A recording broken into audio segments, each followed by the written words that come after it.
Tuvojās gada tumšākais laiks, un ir īpaši svarīgi šobrīd ir braukt ar pareizi noregulētām autogaismām, lai viņas patiešām apgaismotu ceļu un gājējus uz ceļu, un riteņbraucējus, un neapžilbinātu pretimbraucējus. Tāpat arī gājējiem, kur pārvietojās pa brauktuvi, ir obligāti jābūt kādam atstarojošam elementam vai arī vestei, bet, protams, bez šiem te ļoti būtiskiem noteikumiem ir jāievēro arī FIA drošās braukšanas 10 zelta likumi, kuri pasargās jūsu līdzbraucējus un arī visus ceļa satiksmes dalībniekus. Tātad, vienmēr piesprādzējieties, braucot ar automašīnu.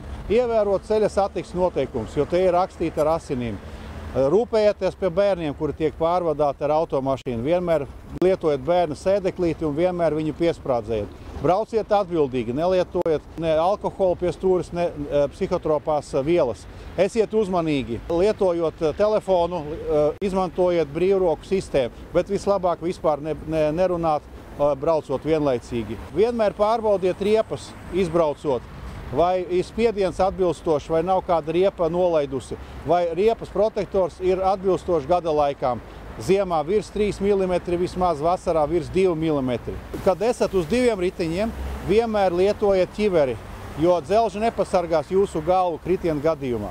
Šādi te vienkārši likumi, kurus ikdienā pielietojot, patiešām ir iespējams uzlabot mūsu kopējo satiksmes drošību. Brauciet atbildīgi un droši.